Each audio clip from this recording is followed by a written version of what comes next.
Bill, it's great to meet you. Great to see you in person.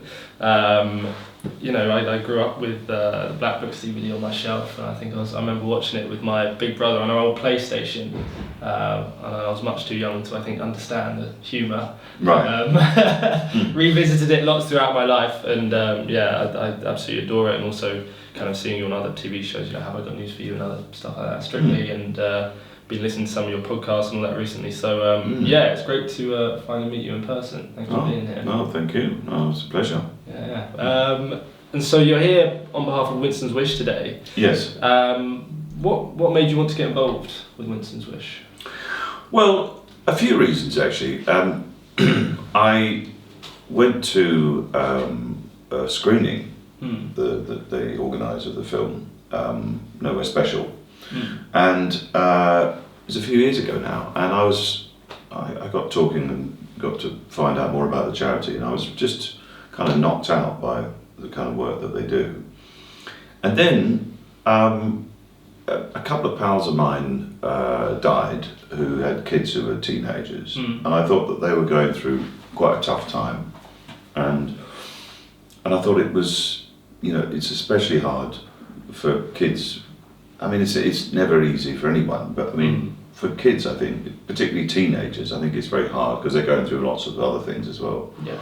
And also, if you're talking about, two parents, if one parent dies, and so that other parent's having to go through the grief as well. So it's kind of, there's a lot going on, and I thought there was, there didn't seem to be a huge amount of support around for them, and I thought that this is where Winstons Wish come in, and they kind of provide that support. So I just thought those two things it sort of felt like this is something I wanted to get involved with. Yeah, and obviously you do your comedy, but you also are not just Bill Bailey comedian, you're Bill Bailey writer. Yes. Bill Bailey dancer, documentary presenter. Yes, musician. I like the way you said dancer there. Yeah. Yeah, I wouldn't say that. I wouldn't put that on my passport, but I can, shake a leg. I think all these things kind of have an element and a sort of thread of communication throughout them. Here you are, you're kind of trying to portray feelings or thoughts or emotions. What is it about that you enjoy, and why do you think it's important to sort of communicate these emotions? Well, I think that it is important, you're right. I mean, it's sometimes not that easy, it's sometimes harder to do. But I think that in all those things that you mentioned, there are opportunities to frame what you're saying and kind of try to show what the emotions are behind them. I mean, I think that these are the things that connect with people, that in any of those forms, whether it's art or comedy or dance or writing, there's something that you try to put into it which is authentically you. I think that's what communicates with people, and very often that's led by emotion. So I think that those forms, those art forms, are often driven by emotion. There was not really much. Sometimes it's about how it makes you feel rather than anything else. So I think it's very important. It's harder to do, but I think that as the more I perform, I realise that actually that's something I strive for, and that's a kind of a truth about something, the feeling about something, trying to identify what that is and trying to kind of put it into words. And so, we talked about emotions there, and I think difficult emotions are difficult to deal with sometimes, for sure. But what role do you think they play in your creative process? Well, I think that there's a complex relationship with the creative process, because I think that if you go through some, traumatic event, whether it's grief or anything else, that can actually almost have a cauterizing effect on your emotions, to the fact you can't access them. But then equally, I think that being able to express them, particularly writing, is a way of accessing them and actually working them out, and sometimes in a way that's hard to talk about. And I think that's certainly something I've noticed in myself, is that when I had any experience of either loss or grief, I found that writing about it is a hugely beneficial way to access those feelings in a way that perhaps talking sometimes isn't. And that might be the first kind of port of call. I think, talking comes after. But initially, just getting those thoughts down on paper, I think is really important. Yeah, and in some cases, I suppose even humour comes from hardship, doesn't it? Yeah, definitely. I mean, there's a way to deal with things, and I've often had letters from people who say that they've been going through a tough time, and they come to a comedy show and they just, I don't know, they feel like taken out of themselves a little bit. Sometimes it's good to just have a good laugh about something, and be with a lot of other people and just kind of feel that sort of collective, that sort of surge that you get in a crowd. Yeah. So in Black Books, your character Manny, first episode, he accidentally swallows the little book of calm. Yes, he does. Yeah, one of my favourite scenes. What are some of the things that Bill Bailey does to calm himself down? Well, do you know what? I really, my sort of go-to is the outdoors, walking, in the countryside. That's probably the thing that I find most calming, if that was, that's what I'm looking for. Because I know there's something about being in nature that does that. Yeah, absolutely. And, getting out of the city, maybe finding a bit of greenery. Doesn't have to be too far. In fact, just walking along by the river where we are, that'll do it. Yeah. Or getting out on the bike. Something, I think, a physical act, something that requires you to walk or cycle or do something. Because I think that if you're having thoughts or troubling thoughts or thoughts that are really sort of starting to pile up, any kind of physical activity is a great way of just decluttering the logjam. So I completely that agree. would be one of them. And if you could sit on top of a hill with a cheese and pickle sandwich and a glass of tea and watch a red kite or something, that's even better. That sounds ideal. That's the jackpot. Yeah. And correct me if I'm wrong, but you've turned your home into a bit of a nature sanctuary. Is that right? Animal sanctuary. Well, yes, it's more. It's I do joke with my wife. I said, we got that many animals in the house. I fully expect one day that I'll be on tour and I'll come back and there'll just be. I open the door and it'll just be and there'll just be straw all over the floor, and we're just shuffling around eating pineapple out of a tin. That I joke about that is not a million miles away from that. But it started out as these things do. Small. We looked after a dog or something. Then we looked after someone's cat, and then it was a rabbit, and then it was a guinea pig, and then these things kind of snowball, and then you end up with sort of parrots and exotic frogs and Lord knows what else. We become a bit of a sort of, it's a bit of a menagerie. But it's good. I mean, I think being around animals is great. I mean, I've always had dogs since I was a kid, so I think it's good for the soul. Absolutely. Lowering the heart rate. You can now add animal expert onto the menu. Yes. Unexpected. Yeah. I've also been reading your book, Bill Bailey's Remarkable Guide to Happiness. Oh yeah. Been relating a lot to these, a lot to the anecdotes in here, particularly like you said, being in nature, walking, little surprises, equations, scaring yourself, those sorts of things. Yes. A lot of them I've noticed, and correct me if I'm wrong, but I think have a sort of a theme throughout them of acceptance and balance and yin and yang, and just kind of going with the flow, accepting that this is how life is sometimes, and the good comes from the bad and the bad comes from good, vice versa. Is that something you recognise, and does that help you deal with kind of difficulty and hardship in life? Well, I think that I've kind of done that naturally for years. I've always sort of sought out the outdoors or some kind of adventure as a way of being a counterbalance to all the professional commitments and professional life, which is sometimes, it's fun, but it's also, it can be stressful, lots of travel, lots of pressure, lots of being indoors all the time. So that as a kind of, as you say, the yin and the yang, the kind of the flip side of that is every time I get a bit of spare minute, I'm outdoors, to sort of balance that out. So I guess that's been a general thing over the years, but more specifically, I think that I've definitely noticed a sort of a keenly observed, theory in my own head that actually being in nature has this sort of, it's a way of dealing with any kind of stress or trauma or any kind of event, because its nature, that because of its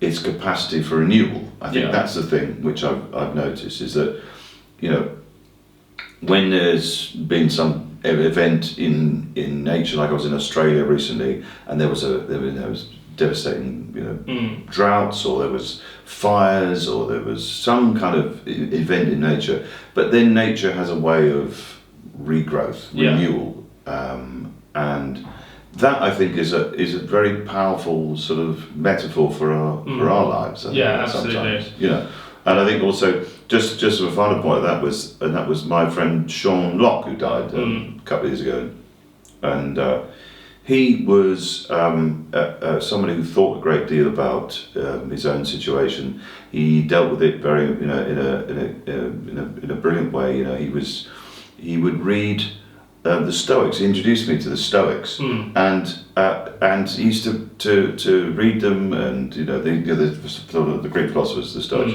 and his thing was, you know, you can't control what happens to you. No. You know, life just happens. Absolutely. Sometimes just like a random curveball will come out of nowhere, and you just, what can you do? You know, but what the Stoics taught us and him, and through him I learned from this, was that the only thing we can control is how we feel about something, how our own emotions, and how we deal with it. Yeah. And so, and in a way, I kind of found a tremendous comfort with that. Yeah.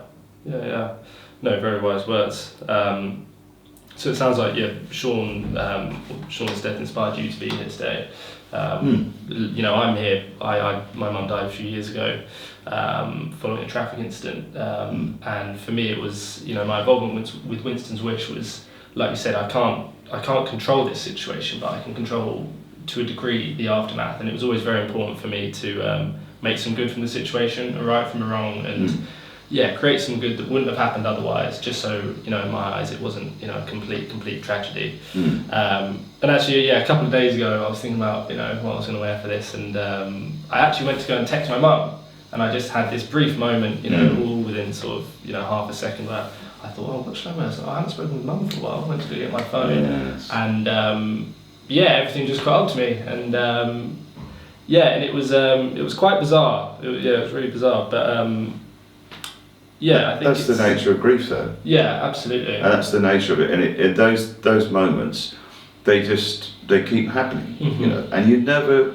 know when they're going to arrive, and you never know from what source they'll come, and you never know what will be the catalyst for it. They just can sometimes ambush you. I mean, that's happened to me on a few occasions. It happened to me with my mum and with Sean, and it can be anything. It not just, you know, like the same thing. I think oh, I should tell Sean. Oh no, you know, like we'd have these conversations via text, and I'll tell him about. Oh no, you know, or I'll phone him about this, or I'd see something funny, and I think, oh, he'd like that. I'll better tell him about that. Oh, but it's not even that. It can be something like a sensation, a taste. Yeah, you absolutely. Know, a piece of music, a location, a place that you go. I mean, just the other day, it sounds so specific and random and almost strange, but when Sean and I we used to walk a lot, used to go on long walks, and the thing was, I'd take the tea in the thermos, and he would take the picnic.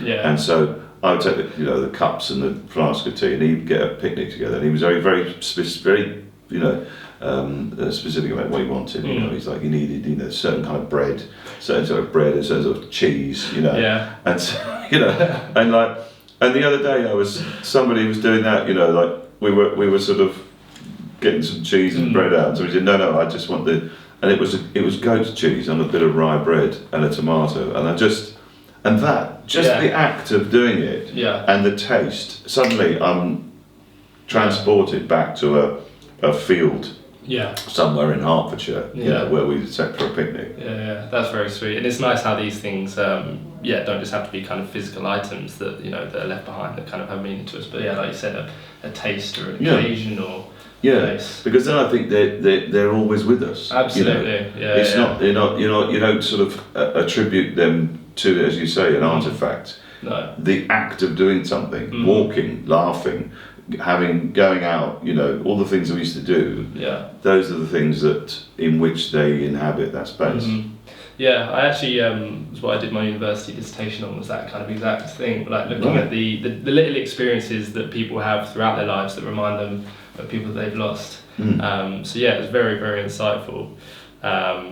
So for me, it's there's a hill near where I grew up. For me, it's always running up that hill and just like getting to the top, being very out of breath, but just catching a minute and looking down towards Brighton from this hill, and just having a moment to think about my mum. And we actually got a little stile installed for her just at the bottom of the hill on the east side. Oh, nice. So yeah, my brothers and sister and I always kind of race to and from the stile if ever we're out on the run. So yeah, very sweet.